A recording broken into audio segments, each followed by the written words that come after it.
exposé, merci de votre coordination de tous les instants dans la région.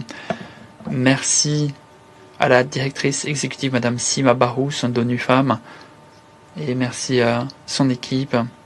Merci de nous avoir rappelé l'importance des femmes.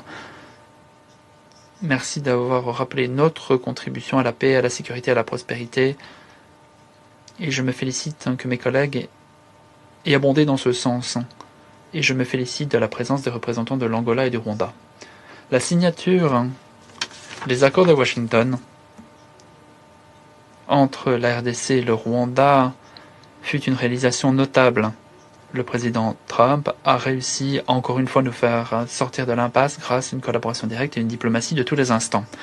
Nous nous attendons à ce que tous les éléments de l'accord soient mis en œuvre pleinement afin de promouvoir la paix, la stabilité et la prospérité dans l'est de la RDC et dans la région des Grands Lacs en général. Le peuple américain voudrait aussi remercier le Qatar de son travail dans la facilitation du cadre de Doha.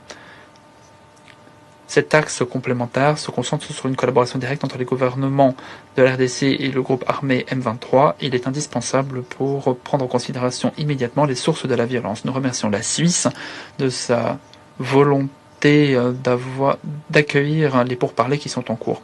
Nous nous félicitons aussi des efforts de médiation de l'Union africaine qui ont complété, en fin de compte, dans les processus de Doha et de Washington.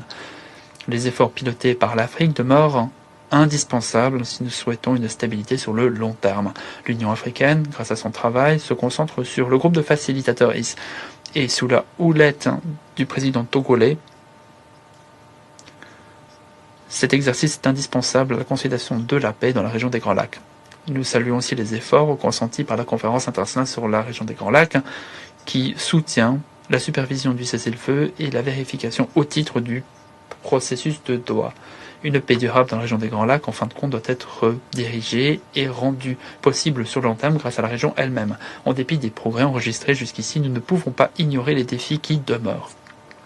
Nous sommes très déçus par le fait que le Rwanda continue d'exacerber le conflit, ce qui constitue une violation directe de ses obligations au titre des accords de Washington. Nous réaffirmons à nouveau nos appels à un retrait immédiat des troupes rwandaises. Nous réaffirmons la souveraineté, l'intégrité territoriale et l'indépendance politique de la République démocratique du Congo, des éléments qui doivent être respectés à tout prix. Et, d'un autre côté, le gouvernement de la RDC doit honorer ses engagements visant à neutraliser immédiatement les FDLR, dans les zones qu'il contrôle, au moins.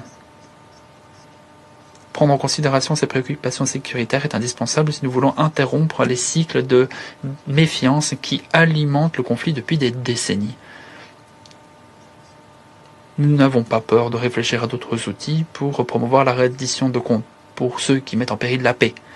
Le mois dernier, les États-Unis ont proposé des sanctions ciblées contre les forces de défense du Rwanda et 4 généraux responsables de la déstabilisation. Ceux et celles qui sapent la paix devraient s'attendre à ce que des conséquences leur soient opposées. En tant que partenaire engagé en faveur de la sécurité et de la prospérité pour la région des Grands Lacs, le peuple américain veut se concentrer sur un objectif ultime, c'est-à-dire une paix sur le long cours.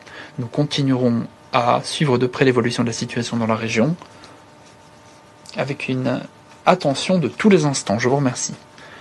Je remercie la représentante des États-Unis de son intervention.